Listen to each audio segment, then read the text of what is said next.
Bom dia, caros alunos. Vamos iniciar mais um encontro com a sociologia. Então, saímos de um pensamento político medieval, saímos de um pensamento político moderno e vamos entrar agora num pensamento político contemporâneo. Vamos entender um pouco da nossa sociedade atual, que é o pensamento político contemporâneo. Então, para isso, a gente vai ter que voltar um pouco, atrás no passado, para entender como foi a forma de organização desse pensamento político contemporâneo. Então, a partir do século XVIII, as transformações socioeconômica e política ideológica aceleraram as sociedades modernas, ou após modernas, começaram a se organizar baseadas nas estruturas legais e racionais, onde as dicotomias entre os consensos e o conflito representavam a nova dinâmica desse contexto histórico. Estamos falando do capitalismo, gente, né? Quando surgiu lá na primeira parte da Revolução Industrial, que acelerou, né? E começou a modificar o mundo e modernizou as organizações políticas, se adaptaram, né? E esse mundo foi de quê? Dinamizado, ou seja, pelo capitalismo técnico-industrial, que a partir daí teve diversas fases para incrementar a nossa sociedade moderna, ou seja, a política contemporânea foi aliada a esse capitalismo industrial, que isso que foi que acelerou o desenvolvimento das sociedades.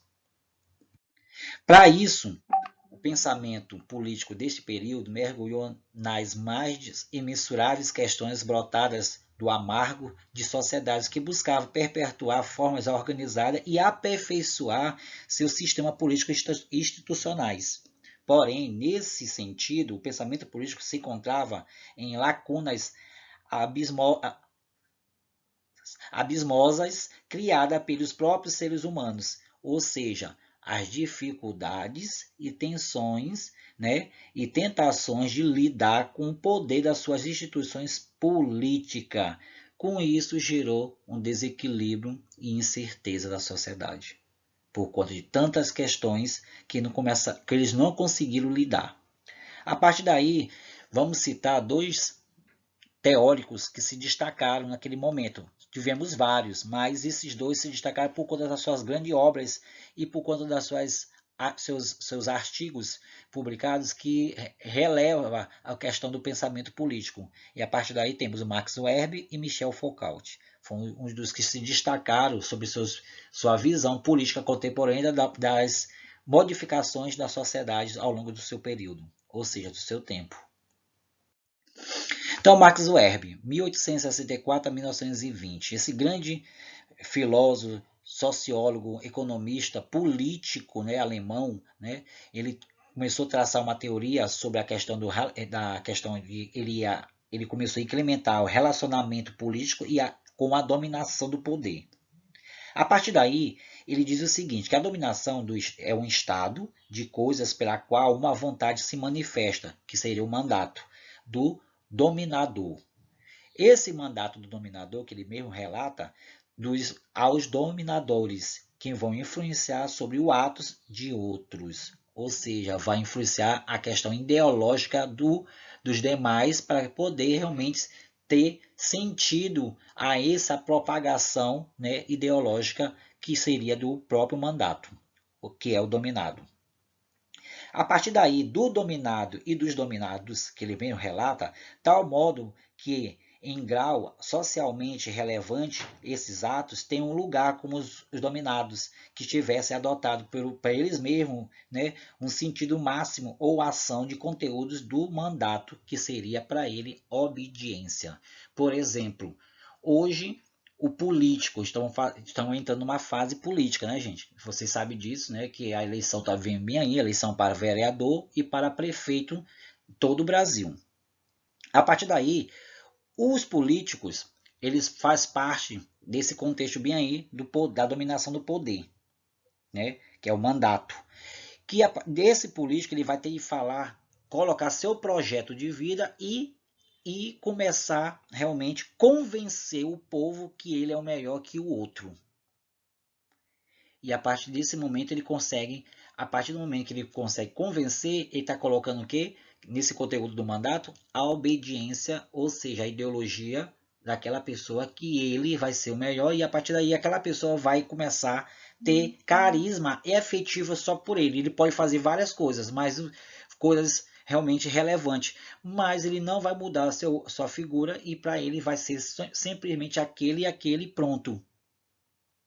Isso é obediência por conta desse mandato. Então, essa pessoa, né, que é o mandato, ele vai, que é o político, como eu coloquei como exemplo, ele vai influenciar aquele cidadão para que ele realmente pense que ele é o melhor que os demais candidatos àquele mesmo cargo. Que é isso que é a corrida realmente do político e implementação dessa política social da sociedade contemporânea. E Max Weber relata isso sobre a política da dominação, porque a dominação é isso do Estado. Ela vai estar dominando a vontade da manifestação da outra pessoa. E a partir daí, essa manifestação, ele vai convencer o povo que ele é melhor que os demais políticos. A partir daí, Max Weber ele destaca o seguinte, que a dominação legítima, olha bem, a legitimação dessa dominação, que ele fala que é o Estado, tem três fontes para ele se basear, que foi isso que ele colocou na sua grande obra, né? Que ele chama de submissão ou princípio da autoridade distinta. Temos o racional legal, que se baseia na racionalidade das leis. Isso significa que é um empreendimento contínuo de funções públicas, né? Empreendimentos em que vai envolver regulamentos e registros escritos ao corpo, ou seja, ao funcionário especializado. Essa dominação legal é apresentada como característica da noção mais ou menos disseminada do direito. Então, o Herbe diz o seguinte, que focaliza a dificuldade que a autoridade tem dos governantes, baseada na legalidade.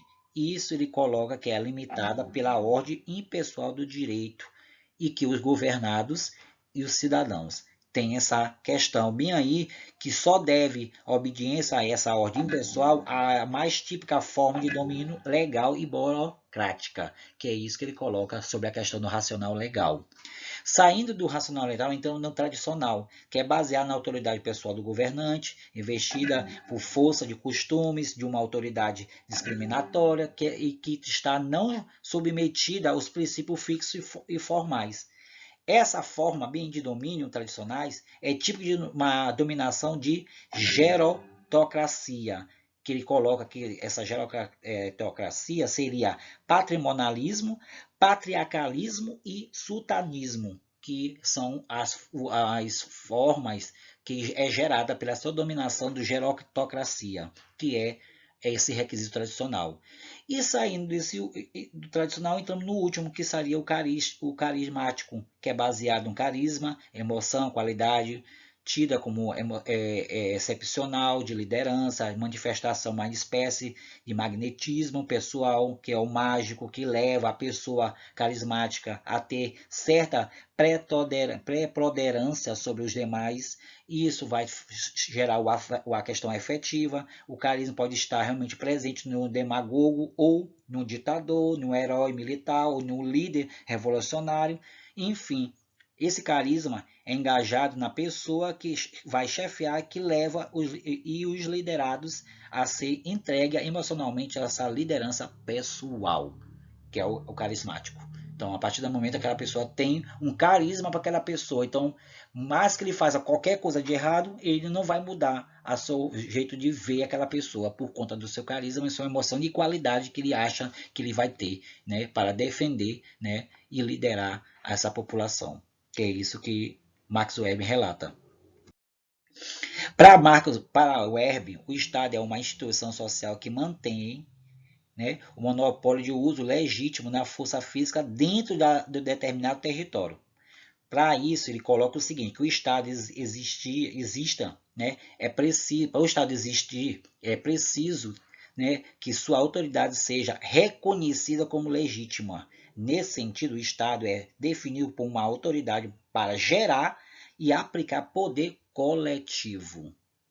Com isso, acontece que todas as instituições sociais, o Estado é organizado em torno de um conjunto de funções sociais, incluindo manter a lei, a ordem, a estabilidade e resolver vários tipos de questões legítimas através do sistema judiciário e cobrar impostos, censo, identificação, registro da população, alistamento militar, encarregar-se da defesa comum e cuidar do bem-estar da população de maneira que estão além dos meios do indivíduo, tal como implementar também medidas de saúde pública, prover a educação de massa, que seria a coletividade. O Estado tem essa função de atender a coletividade, como Max Weber fala. Saindo dessa função do Marx Weber, falamos do Michel Foucault, né, 1926 a 1884. Michel Foucault ele faz o seguinte, na sua grande obra, Vigiar e Punir. Ele diz o seguinte, busca estudar as relações de poder fora da concepção do Estado. Para ele, o poder não seria propriedade de uma classe que teria conquistado. Para Foucault, o poder acontece em termos de relações de poder. Segundo ele, a anatomia política desenvolve seus efeitos segundo 3 direções privilegiadas: o poder, o corpo e o saber.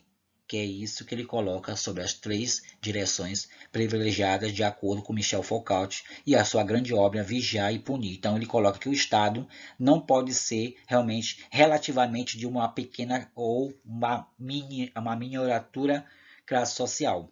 Ela tem que se atender a todos igualmente. E para isso, o poder está nas relações sociais através da microfísica do poder, que é manifestada para a disciplina de regulamentos, controles cotidianos, cada vez mais minuciosos e atentos, né, disseminando assim as diversas relações pessoais, aonde essas pessoas vão refletir toda a sua estrutura de dominação, passando a ser seus próprios alvos, ou seja, agogeitos, e o professor sobre o aluno e o diretor sobre o professor, o vigia sobre o visitante e o pai sobre o filho, irmão mais velho sobre o mais novo, polícia sobre o suspeito, que é isso que vai gerar realmente essa questão do poder, corpo e o saber. Então, a partir daí ele faz essa grande reflexão sobre a tendência, sobre como seria essa relação social do poder para que possa realmente se manifestar nesse órgão regulamentador. Então, cada um tem uma função que vai colocar a ordem em outra função e assim seguindo, né, sucessivamente para poder realmente dar a ordem, né, geral na coletividade social. Estamos sempre diante de mecanismos que transformam os corpos obedientes, úteis, exercitados para o trabalho inerente e politicamente. Michel Foucault. Essa ordem não precisa ser realmente entendida apenas pela uma e não precisa ser realmente entendida pela questão de codificadas, né? Apenas pela questão descodificadas, né? Por quê? Todos devem ser dóceis, subordinados e se entregar aos exercícios para conseguir uma gratificação de estar entre os melhores, que é o destaque, né? Que é a corrida, né, da liderança, né? Quem não quer ser realmente o melhor da turma, quem não quer ser o primeiro a entregar, quem não quer ser realmente o destaque do ano. Então, tudo isso está relacionado a uma sociedade de controle, onde a lei proíbe e isola outras instituições que vai domesticar, né, e também adestrar e funcionar como meios de dominação. Para isso, Foucault ele diz o seguinte, que esses instrumentos estão aperfeiçoados na transformação de ação sobre o indivíduo como a escola, o exército ou o hospital. Não é mais necessário impor penas, né, sanções vigiadas para obter bons comportamentos. Basta temor de ter todos os seus atos vistos e analisados. O indivíduo torna-se seu próprio carrasco. Os próprios atos do indivíduo que vai realmente condenar ele se seria certo ou errado, que é isso que ele falou sobre a questão dos meios de dominação. E a sociedade de controle é isso, aonde a lei proíbe, isola e as outras instituições vão fazer o quê? Domesticar, adestrar e vai colocar eles como funcionar, né, esse instrumento de aperfeiçoamento de acordo com a transformação da ação desse indivíduo que vai estar gerando ao longo do processo dele educativo. Então, tudo isso foi a visão do pensamento político-social que foi gerado a partir do século XVIII pela questão do do grande capitalismo, ou seja, da revolução industrial que ocorreu, fazendo assim movimentação e transformação das sociedades modernas.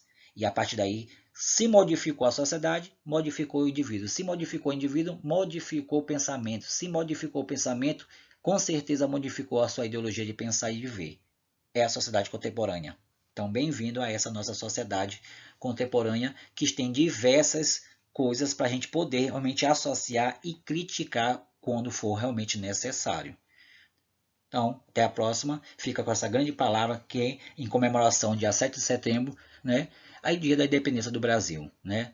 Pelo meu sangue, pela minha honra, pelo meu Deus, juro promover a liberdade do Brasil. Independência ou morte. Brasil em Libras. Dom Pedro I. Valeu, gente. Até a próxima.